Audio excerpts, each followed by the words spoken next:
Last month I stood on these same steps with Prime Minister Sanchez of Spain when we said that the point of recognising the state of Palestine was coming closer. That point has now arrived. The governments of Ireland, Spain and Norway have announced that they are recognizing the state of Palestine. The country's leaders made simultaneous announcements today, and the official recognition will begin on May the 28th. That's next week on Tuesday. Israel has condemned the move and has recalled its ambassadors from all three countries.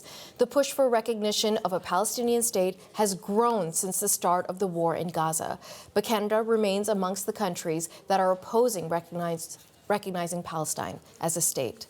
This is our top story, and we're digging in deeper. We have reached the Minister of Foreign Affairs of Norway, Espen Barth Eide. He's joining us today from Oslo. Minister, thank you so much for making time for us today. Thank you very much, Natasha. I'm great to be on your show. Minister, why have you and your counterparts from Spain and Ireland decided to make this declaration? Well, first, because we think it's the right thing to do, but also that it's the right moment to do so. Norway and Spain and the others have been working for decades towards a two-state solution and a Palestine. But we used to think that the formal bilateral recognition would happen at the end. We have changed our view on that and said that we think that, like many other countries in the world, we need to strengthen the position of the moderate forces in Palestine, in the Palestine authorities and PLO, and the people who many years ago ceded violence and said that they would now follow a peaceful track. These are the people we support by this recognition, and we think that that will be an impetus to lifting the vision of a two-state solution again. In itself, it will not change the situation on the ground, but it's a piece in a bigger puzzle, and we thought it was right to play that card now. Sir, in playing that card, do you worry at all that your solidarity with Palestinians for the peace process, that it might come at the risk, and clearly the demonstration of antagonizing Israel? Israel's already recalled its ambassadors from these three countries. How do you plan on smoothing that over? Well, first by saying that Norway has always been and will always be a true friend of Israel. We were one of the first countries to recognize. We were very actively supporting it. It was when there was a Norwegian Secretary General of the UN that Palestine was established. And we have always had Israel in our hearts. However, we disagree with the current Israeli government, and we have seen not only over the last 7 months, but over the last years that we're moving away from the idea of a negotiated settlement, including with all the illegal settlements in the West Bank.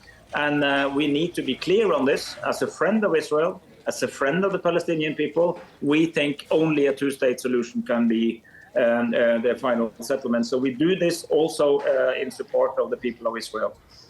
Minister Eide, most leaders in the West would agree with you on the two-state solution.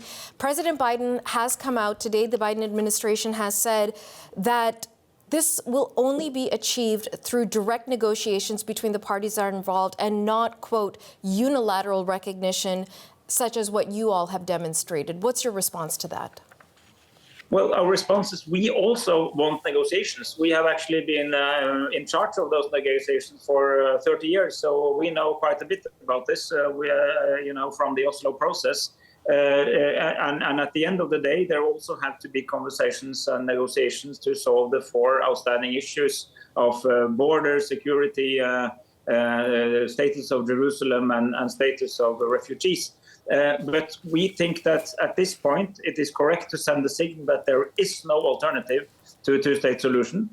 We do this not as a one-off move, but we do it in the context of what is now become known as the Arab Peace Initiative, which suggests to connect the building of a Palestinian state to the normalization with Saudi Arabia and other Arab states, which Israel clearly wants, with credible security guarantees to Israel, with the demobilization of Hamas, and with the strengthening of the Palestinian Authority all over Palestinian territory. This is the package in which our recognition comes. So I agree with everybody who says that you don't solve the problem with recognition alone. This is why we are so clear to do that in the context, and we do it with other countries to think the same. And I'd like to remind you that back in the early 90s, there was a Madrid conference, which was the direct precursor to the Oslo Accords. So Spain and Norway played a role back then, and we now join forces to send a signal that we need to be able to think out of the box, because that path has been followed for 3 decades without much measurable success on the ground. Minister Eide, you've referenced a few times, and in fact, earlier in the show, we had on another guest representing the U.S. perspective of how critical Norway has been in this ongoing conversation of Israel, Palestine, or a Palestinian state, and how to bring about peace. And you referenced the early 1990s. In 93, those Oslo Accords that were instrumental in where we were going to move, and that iconic image of Bill Clinton, Yitzhak Rabin, and Yasser Arafat all holding hands together. Such a moment of optimism for so many of us in the world watching this story closely. How did we go from there to here? How did this happen?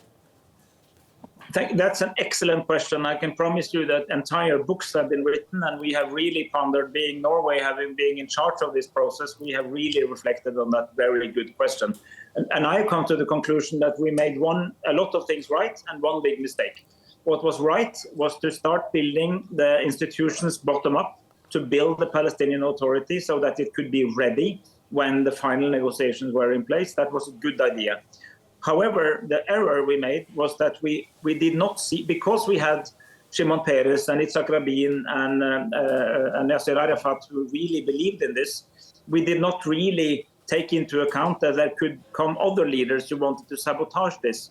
And we built in too many mechanisms where it could be delayed or postponed, or where something could happen that undermined the path towards a final successful political settlement. And this was the error of Oslo, and that is why the very architects of Oslo are now saying that we can try to think somewhat out of the box. We still work for a two-state solution. We still want the two sides to agree to that, but we are strengthening the positions of the Palestinian in a time, you will remember, where the guns have spoken. So the guns of Hamas, or the weapons used for the horrible terror attacks on the 7th of October, the extreme response from Israel, which we believe are in serious violation of at least of international humanitarian law, the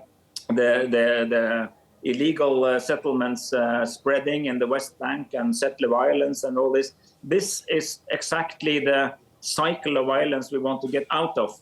And that's why we do this, and we do it in the context, and the context is a regional peace plan. Minister Eide, we are running out of time. One quick final question and answer, sir. When these two sides, and it's so complicated to bring it down to just two sides in this argument, but for the purposes of this conversation, when they seem so far apart, how is the international community, including the leadership in Norway, going to bring them together?